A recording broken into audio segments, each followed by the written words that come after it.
Hi, everyone. First up on the docket, and for the full hour, the trial of the people of the state of California versus Michael Jackson. Jackson accused of giving alcohol to a 13-year-old boy and then sexually molesting him. But from his entrance today, you'd think Jackson was striding into the back door of an auditorium for a sold-out concert instead of the front door of a courthouse, where the 46-year-old could be sentenced to up to 20 years in prison if convicted. Jackson wore the white of innocence with a jewel-encrusted vest and belt. A flunky with an umbrella kept him in the shade like a virgin bride at a reception, while fans in white greeted their hero with screams, signs, and applause. Inside, Jackson passed through metal detectors before entering the courtroom, where two panels of 150 prospective jurors were paraded in front of Jackson's lawyer and jury consultant and a deputy DA. About 750 jury prospects have been called, and they're saying that this could take up to a month. I'm joined by the Santa Maria Times reporter Quentin Kushner, who was inside the courthouse today. Quentin, give us a sense, first of all, of Michael Jackson, how he was looking at these prospective jurors. What was he doing vis-a-vis his lawyers? Well, he was more aware than I've ever seen him, frankly, in a courtroom. He rose along with his attorneys as the potential jurors entered and smiled politely at the people who may very well decide his fate. And yeah, give me a sense. What were they asking these people? I mean, the only issue today was, can you serve effectively on a 5-6 month trial, right? The only issue today was hardship, which means, are there circumstances beyond your control that prevents you from serving on a 6-month trial? The potential panelists who were claiming hardship had to appear in front of the judge and tell the judge what were the reasons that they could not serve. Most of them were financial in nature. Some had to care for their very young children or very old parents, for example. Any interaction between Jackson and the prosecutors? Jackson did not so much as look at Senior Deputy District Attorney Ron Zoden, although the respective lawyers did say hello to each other at the beginning of court today. But, you know, I think people have this vision of Michael Jackson sitting in the courtroom blowing kisses at the jurors. None of that happened. This was not the Michael Jackson that we've seen before. This was someone who was very engaged, speaking with his lawyers before the potential panelists showed up in court, and very attentive throughout the proceeding. Quentin Kushner from the Santa Maria Times, thanks a lot for coming on the program. Appreciate it. Now, while Judge Rodney Melville has placed a gag order on both sides, he allowed Michael Jackson to put out a video statement, an effort to respond to leaked grand jury transcripts. In the last few weeks, a large amount of ugly, malicious information has been released into the media about me. Apparently, this information was leaked through transcripts in a grand jury proceeding, where neither my lawyers nor I ever appeared. The information is disgusting and false. Years ago, I allowed a family to visit and spend some time at Neverland. Neverland is my home. I allowed this family into my home because they told me their son was ill with cancer and needed my help. Through the years, I have helped thousands of children who are ill or in distress. These events have caused a nightmare for my family, my children, and me. I never intend to place myself in so vulnerable a position ever again. I love my community, and I have great faith in our justice system. Please keep an open mind and let me have my day in court.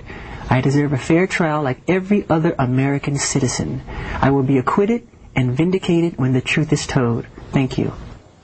All right, so here's how the accuser's family responded to Jackson's statement. This is according to ABC News. It is immensely unfair to allow Michael Jackson to put an unfair spin on his relationship with the two young boys and at the same time preclude the victims or their family members from responding. The truth will come out at trial. You know, my take on this, I don't know why everyone is so concerned that a statement from Michael Jackson saying he's innocent is going to affect anyone. Shocker. Jackson says he's innocent. Diane Dimond is Court TV's chief investigative editor and an NBC News analyst. She has been following this case since he was first accused back in 1993. Mercedes Colwin is a criminal defense attorney. Kimberly Guilfoyle Newsom is a former California prosecutor, Court TV anchor. And Stacey Brown is a Jackson family friend and MSNBC analyst. You know, Diane, is this such a big deal? Jackson puts out a statement. It's kind of interesting to hear him talk. But people are saying, oh, it's going to influence the prospective jurors. What, they're going to be shocked that Michael Jackson says he's innocent? Well, he's been saying that all along, Dan. You're exactly right. You know, I was more interested in not what he said, although I did find it interesting that Judge Melville approved this statement, which specifically talked about the family. I was more interested in the timing of it. You know, about 10 or 12 days ago, the judge approved this statement for him to either read or give out.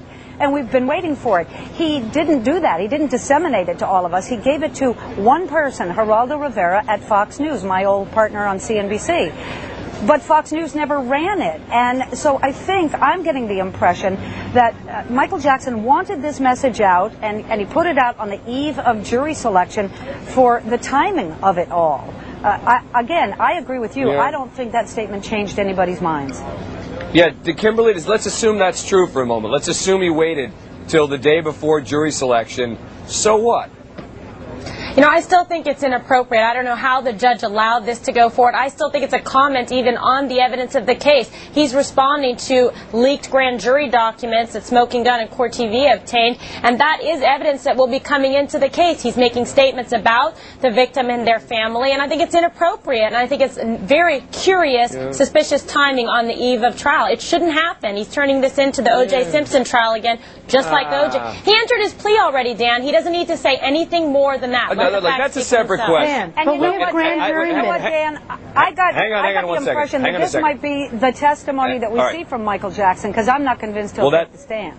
I don't think he'll take the stand. Outrageous. Hang on, Mercedes, let me. Mercedes, I'm chomping at the bit here, Dan. Right? No, I got to let you focus the issue, though. I wanted you to respond to what Kimberly's saying, because I think she's got a point about, you know, he is talking about the evidence. He's basically saying this kid's a liar, and there's no proof that this kid or the prosecutors leaked the grand jury documents. So why does he get to respond in this way?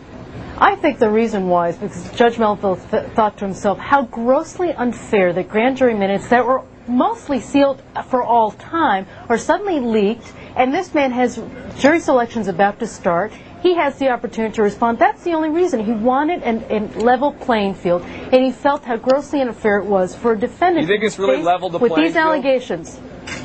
I think it did. Absolutely. He's sitting there because here's the message. Jurors are going to say, you know what? Here's what they're going to say. They're going to say, I didn't know anything about this case, but wait a second.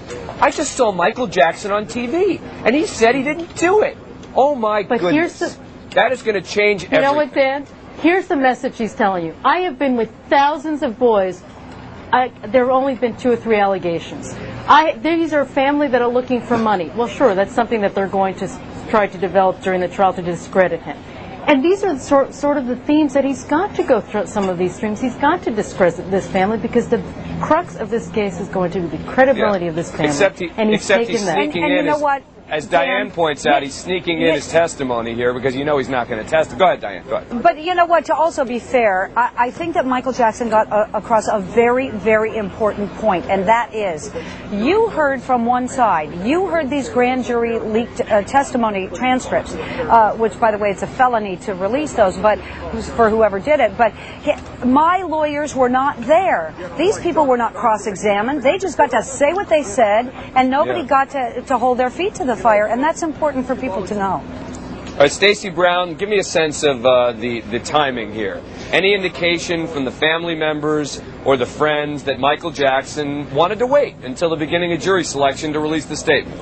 Well, there's no doubt that he had preferred to wait, Dan, and if you also look at that statement, in addition to everything that the panelists have been saying, he also mentioned and reiterated his love for his community, which in this sense, in this case, is the Santa Barbara County community that's going to sit on that jury. So that was his way, obviously, of connecting to this jury and saying, hey, I'm one of you.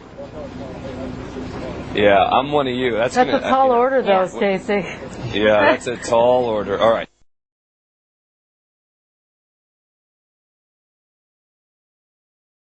On Close-Up this morning, that star-studded witness list in the Michael Jackson child molestation trial. Court TV's Catherine Cryer and Diane Dimond have been following the case. Ladies, good morning to both of you. Morning, Matt. Morning. Catherine, let me start with you. Before we get into specific names, let's talk about the size of these witness lists. The defense puts forward a list of about 350 people, the prosecution about 160 people. You surprised by that?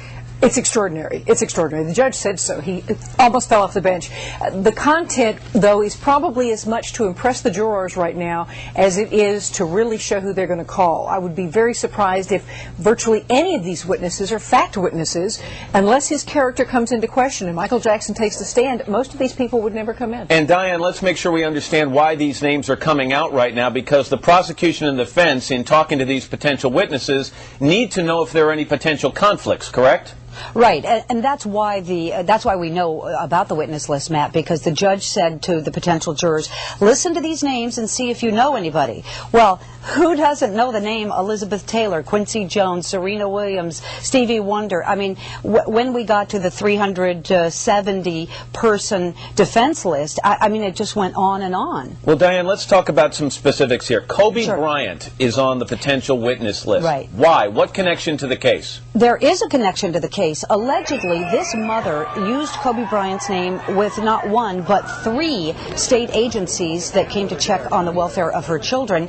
She said that they were very good friends, that they went out and ate together, they went to each other's homes, so that could go to the truthfulness of the mother. So in other Kobe words, Bryant Catherine, really should be there. If they get her on the stand and they say, you said you knew Kobe Bryant well, Mr. Bryant has testified he doesn't really even know you. That's Absolutely. a credibility problem. Well, the best defense is a good offense, and they are going to go after this mother's credibility, I think, even more so than the accuser. There are other people. Comedian Chris Tucker is on the list. Catherine, what about Quincy Jones, Diana Ross, Elizabeth Taylor, even Jay Leno? There are 2 ways they can use this. If they actually saw something at Neverland that had to do with the accuser, they might. I doubt seriously that's what they're there for. Secondarily, if he takes the stand, good character witnesses can come in. But that's well down the road and not during the substantive case. And Diane, Matt, go ahead. I was going to add to that. Another reason, I mean, some of these people should be on the list. Ed Bradley was there for 60 Minutes, and he met the family. Barry Gibb, Chris Tucker met the family. Maybe Jay Leno did, too, because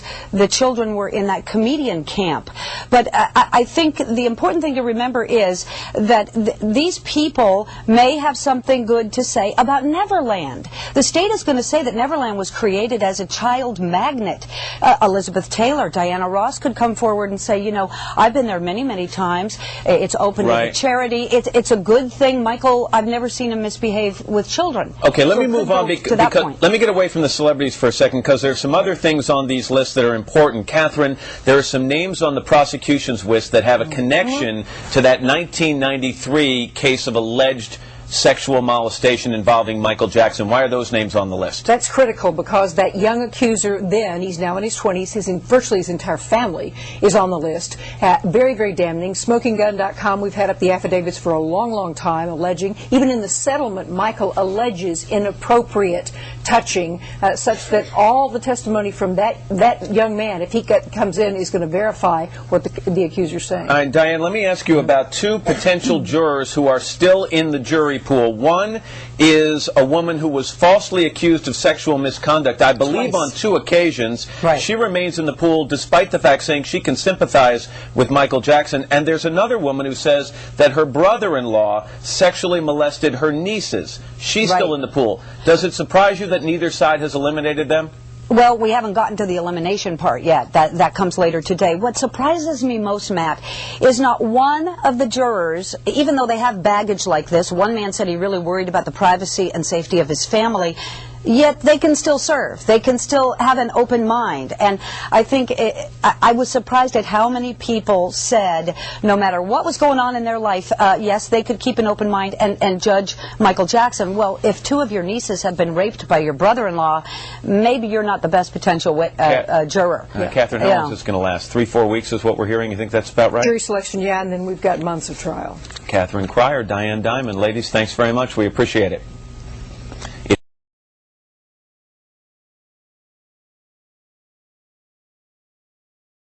Today, the sister of Michael Jackson's accuser is back on the stand at his sexual molestation trial. It's a case that's getting attention around the globe. NBC's Pat Dawson reports from London. From the morning tabloids to the evening news. By the prosecution in the Jackson trial today. Britain's breathless media seems to have an insatiable appetite for the Michael Jackson story. He's an incredible celebrity, but also he's a scandalous figure, and we love scandal in this country.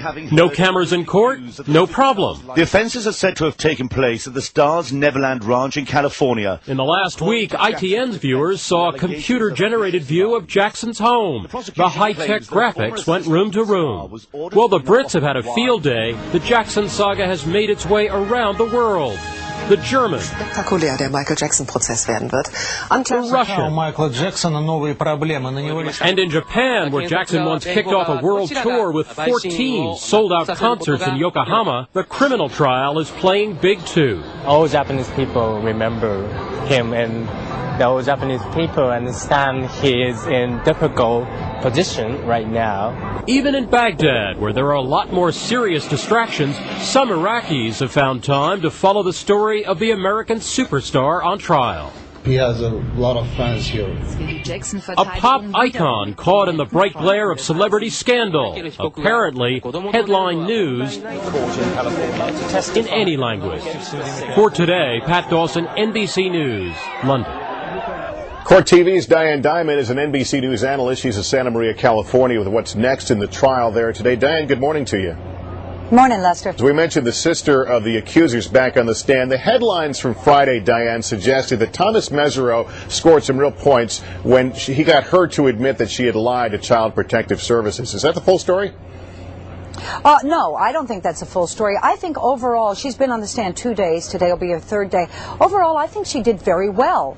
She admitted that she lied to Protective Services, and on this rebuttal video that her whole family lied. But she has said that they did that because Michael Jackson's people were all over them to tell a lie. So, Tom Mesereau has a habit of repeating his questions over and over. He's been rebuked by the judge for this. And frankly, on Friday, I saw 3 jurors sleeping.